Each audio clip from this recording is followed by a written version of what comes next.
sweet Mary, Mother of God. Guys, this list, forgive my vulgar language, it kicked my little ass. Actually, personally, I think I've got a kind of a big butt, so it kicked my big ass. Yes, I went there. Hello guys, welcome, or if you've already seen my channel before, welcome back. I'm the Philadelphia Whovian, and this is going to be my ranking of classic Doctor Who writers. Another video where I'm ranking all of the stories of iconic writers from classic Doctor Who. And with this one, I have finally got around to doing the video on Terry Nation. Now, okay, Terry Nation, okay, in this video, guys, I'm going to tell you right now, this video, dear Lord, this is my fifth time doing this video, and I've been trying to upload this video also for about 4 to 5 days now, and YouTube was not very sympathetic in my uploading it. I think it's because I'm one of those YouTubers who is not on Patreon and therefore does not have any advertisements attached to her videos. So they never, they upload mine a lot slower, and so I'll keep on not being able to upload a video because of how long it takes to upload it. But enough of that boringness. Back to Terry Nation. Okay, Terry Nation, if you do not know Terry Nation, you should. But even if you don't, I'm not going to judge you. I'm not going to judge you. But even if you don't know him, you know his work. Because Terry Nation has done so much for Doctor Who when it comes to creating things or assisting in creating things.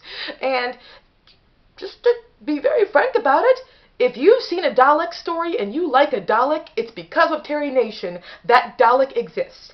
Terry Nation created the Daleks. He really did. And also when it comes to that, he created some plot lines which have been used repeatedly when it comes to New Who, when it comes to the Daleks. So, and also, I should clarify, because I realized there was someone I did not give credit to. Terry Nation created the Daleks, but I admit some of that credit definitely goes to the designer of the Daleks. I forget his name because I'm really bad with names sometimes, but he deserves credit too. So without further ado, we're going to be going into my ranking of the Terry Nation stories. And from what I've gathered, there are about 11 Terry Nation stories. Please correct me if I'm wrong. In case I am, I can always be wrong. And therefore, if I am, I shall apologize. Now, ranking from number 11 down to number 1, going from least favorite to most favorite. This first entry, I should explain myself. Okay, guys, the reason why I've been doing, redoing this video 5 times is because Terry Nation is a writer who is almost impossible to rank. Because there's something about his stories that either age well or less well for you, as well as you see it again, you have a whole different perspective than time you saw it before. And every few months, your perspective on his writing changes. So this is my ranking now. I admit it could easily change.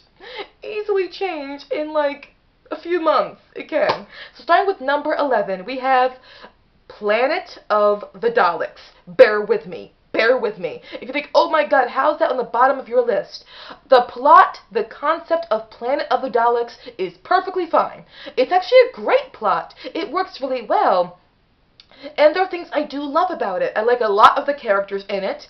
I love the way the Daleks look. I absolutely love the Doctor and Joe Grant in this tremendously. And with them, I also do like, again, supporting characters. Love the drama that, goes on with like the idea of these Thals. They're there and they're trying to do this mission, but some are more rash about the attack than others. And it's almost like mutiny almost happens. That's cool too. And also, I like how the Thals are in it. We're showing a true chronology in history to the Daleks' relationship with the Thals in this. And also, that's really, really good in this is just the way it looks. Very good look to it. But here's the thing. I forgot to mention, you could also argue that there are elements of the Vietnam War kind of in this, but it's hard to tell if that was an intentional thing or an unintentional one. You can sometimes write things inspired by events happening around you, but it was a subconscious inspiration. But the fact is, the Vietnam War was happening, and you've got the idea of the Thals in the jungle, like the Vietnamese, versus, the superior force of the Daleks machinery with we Americans, and then you have the idea of the people in the jungle winning, which is, very symbolic of what happened in real life. But the thing is, with Planet of the Daleks, my two problems is, I feel like, again, it's a 4-parter or a 5-parter that was made into 6. I would have loved it more if it was condensed and just pushed down to 5 episodes or 4. And also, this plot line is nothing new. We've seen it before in the very first Dalek story that Terry Nation wrote, The Daleks. Usually I'm okay with a writer repeating their work as long as I feel like I got something new from the new version. But Planet of the Daleks is just a little too similar to the Daleks without bringing enough newness into it for me. But I still see why people love it. I really, really, really do. And it's even the people who worked on it, they had a hard time knowing. It's like, is this a story where it's like Terry Nation was giving a throwback to his very first story, trying to remind you, like, oh yes, the very first dog story was this, and I'm going to go back to that, almost like an anniversary concept? Or is it him running out of ideas? Even the people who worked on it, they were not entirely sure. They weren't. So I have the right to be a little unsure about it too, I think. Now, next we have up as number 10, The Android Invasion, with the Tom Baker as the 4th Doctor and Elizabeth Sladen as his companion. Okay, I see why people do not like this story. That's why it's where it is. There are definite flaws to it. The idea of this supposedly superior alien force, but they look primitive, as well as having the pilot they captured think he has only one eye and the other eye got lost, and the time where I believe an android of the 4th Doctor was moving when he should have been frozen. Yes, I'm aware of these flaws. That's why it's where it is on the list. But despite that, there's still something about this story I just like. I can't explain it. It's just who I am. I love the look of it. I love the 4th Doctor and Elizabeth Sladen in it. I love the look of the androids. I love when they're in the pubs. I love the beginning where the android's going haywire and it just jumps off a cliff or falls off a cliff practically. And you see it alive later.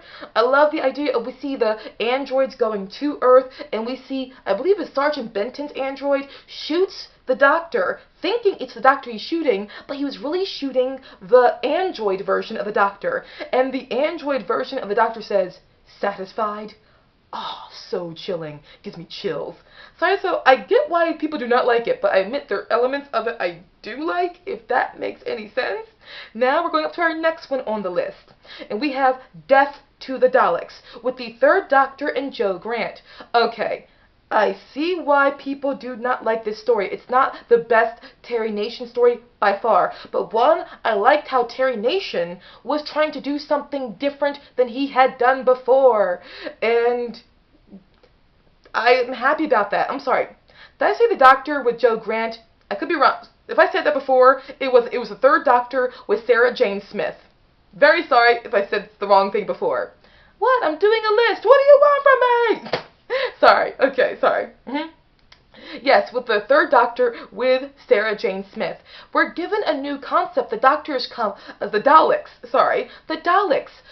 off of their ship and they are virtually impotent because of the beacon from the city that's in the story absorbing all this power into itself and keeping them from shooting. So we see the Daleks have to side up with the humans because they have no choice. Then you have the Perilium where these settlers, or not settlers, forgive me, this, plane, this force or this unit came to the planet to get it, to help the people or help the planets they were from because people are dying by the droves, but Perilium can save them. Again, Terry Nation was trying to do something he had often not done before. And the main problems with this is the theme music to the Daleks. God, it's so bad. It's so bad.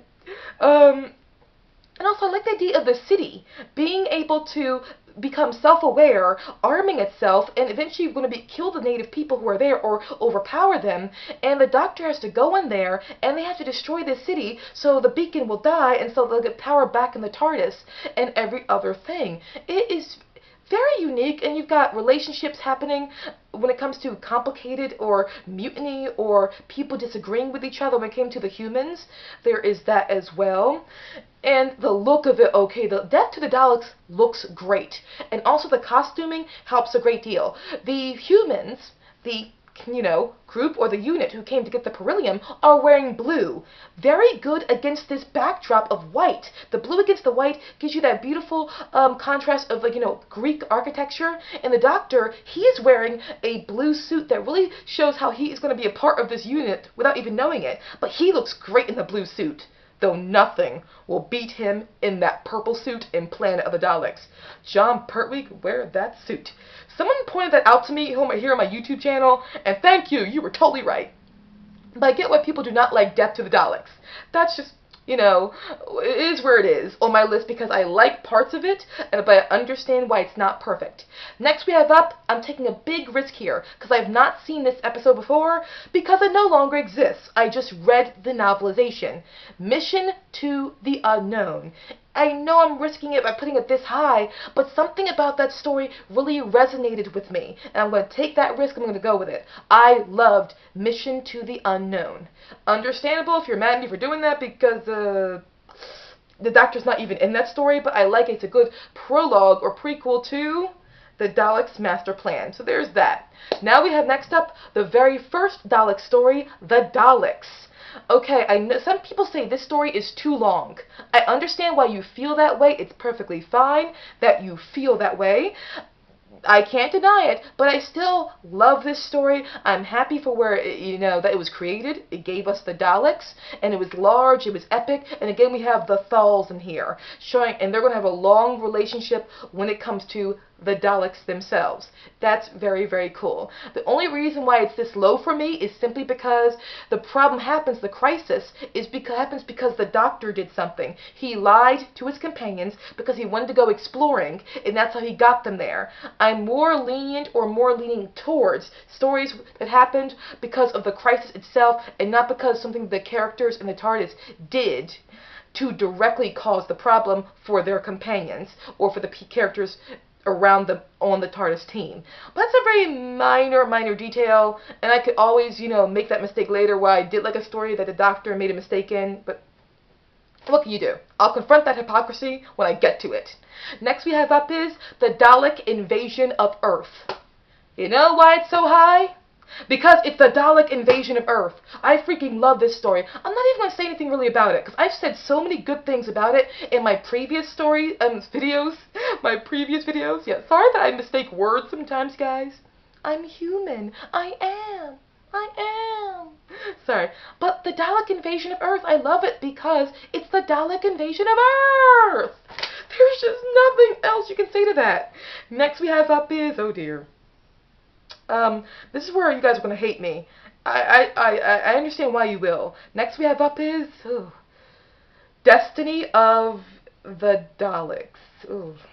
Okay, before you hate me, hear me out. Destiny of the Daleks, I see why people think it's ludicrous, why it's just far-fetched, but the problem is I have so much fun watching it. I love the Doctor, I love Romana, I love the way it looks overall, and I know some people hate think the Movellans are lame, but this is Terry Nation actually going back and going full circle. The Movellans were mentioned in a previous story in Classic Who. I think it was the Dalek Master Plan. I can't fully remember, but it was very much stated the Daleks had fought against a race called the Movellans. Terry Nation is just going full circle, going back to what he's talked about before, in giving you the history of something he's already touched on. And I like the conversations with the 10th Doctor, I keep saying 10th Doctor, the 4th Doctor, Tom Baker. Sorry, the 4th Doctor with Davros, very much do that, and I like that the Movellans and the Daleks were at a logical impasse. But I get why people hate it. And I'm going to apologize right now, guys, if I say the name of one character and I meant another. Hopefully, I didn't do that too many times in this video. I'm just flustered, because I've been doing this video many times, so now I'm getting completely tongue-tied more than usual. Next we have up is, oh, here you're going to hate me again. Number 4, we have The Keys of Marinus. Okay, before you hate me, the Keys of Marinus, look, I'm human. I'm going to have different opinions than you guys are going to have. I'm aware it's not perfect. There's that one time where a character, one of those masked black figures who were scary, he got like stabbed in the back when he was going after Susan, and I don't know how. There were flaws to this story, definitely. But my theory about this story, The Keys of Marinus, one, I like how every episode, because we're traveling to different locations each episode of this 4 or 5-parter. Each episode has a different feel and a world building that's confined to that episode. We have an exposition, inciting incident, rising action, climax, and falling action within every half an hour. This led to the story having a very good pace to it. But also I've got a theory about the Keys of Marinus, and that is, it might be the story that actually became the blueprint to one of my favorite seasons, Season 16, The Key to Time, where you have the Doctor and the companions on this adventure to collect these keys so they can make one whole and therefore defeat a problem. The Key to Time had a similar skeletal to its entire season. But again, that's a theory. I could be totally wrong there, and I admit that. Next we have up is number 3, Genesis of the Daleks. I understand those people who are mad at me and think this should be number 1. I understand those people who think this story is massively overrated. I get you both. But the fact is, I like 2 stories a little more than Genesis of the Daleks, but by God do I love Genesis of the Daleks overall. I just do. So I get both of you guys. I understand why you're like, it should be number 1, and you're mad at me. I get that. I get why those of you are like, what are you talking about? It's totally overrated. I get you too. This is just where I fell, and it's an awesome story. The Doctor, I almost said Elizabeth Sladen, but I should say Sarah Jane Smith. And then Harry Sullivan. Those 3 are excellent. I love the rings, where the Time Lords send the Doctor there to impede the progress of the Daleks throughout the years. I love the idea of Davros and seeing the rise of the Daleks, but also we see again going full circle with the falls. I do. But I understand both sides of you guys and how no matter what I do, this was always going to be in the wrong place on my list to somebody. Next we have number 2. Oh, big risk here. The Daleks Master Plan. Okay, this is a risk because this 13-part story doesn't almost exist at all anymore. There are 3 surviving episodes, which I can't find, but 3 of 13, that's kind of a small number, and of episodes that are still existing. Only reason I know about it is because I read the novelization of it, and Terry Nation, I believe, wrote the first 5 or 6 episodes, and then wrote another episode after that one later on. But he wrote a large portion of it himself, and that's the part that I read. I know I'm taking a risk, but the fact is, for me, it was incredible, and I know I'm taking a risk because maybe the novelization was good, but for all I know, the actual episode could have been terrible. The story could have been terrible when it was filmed. I don't know that. I'm going off of what I've read, and by God, it was spellbinding. It was such a large, epic, awesome story that had so many great parts to it that was brought together, and it was just so phenomenal, and I'm sticking to it. That's where I fall. Not going to apologize for that one. I'm taking a risk, and I'm taking it all on myself. I admit that. Now we have our number 1, the most, oh God, you're going to kill me, but I love this story. Oh God. We have number 1, the story that should be on no one's number 1 list, but it's on mine. The Chase. This story, I know a lot of people do not like this story. I know, or think it should not be number 1. Again, I'm the only person who will probably put this as my number 1 story of Terry Nations. Hear me out. We got another set of stories where every episode has its own feel to it, a part of this 5 or 6-parter, because without going to different locations, and I like that. I love it. Keeps the momentum going, and I know it's not perfect because there's even one part in here where you obviously see the first Doctor not being played by William Hartnell. I think it's played by his double, Gordon Craig.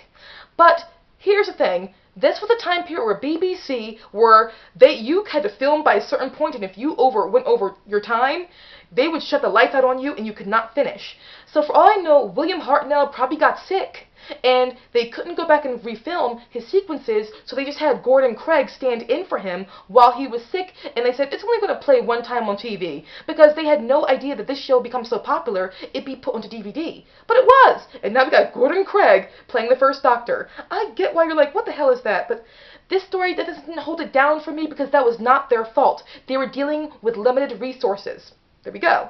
So also with the story is we have the mechanoids. And guys, the mechanoids was something that I never saw the chase for so long because I couldn't. Here in America, it was not possible to see it for so long. But I read the story on Wikia, the TARDIS Wikia, website. It resonated with me so much, and I love the mechanoids, the idea of a creature that could overpower or possibly kill the Daleks so much.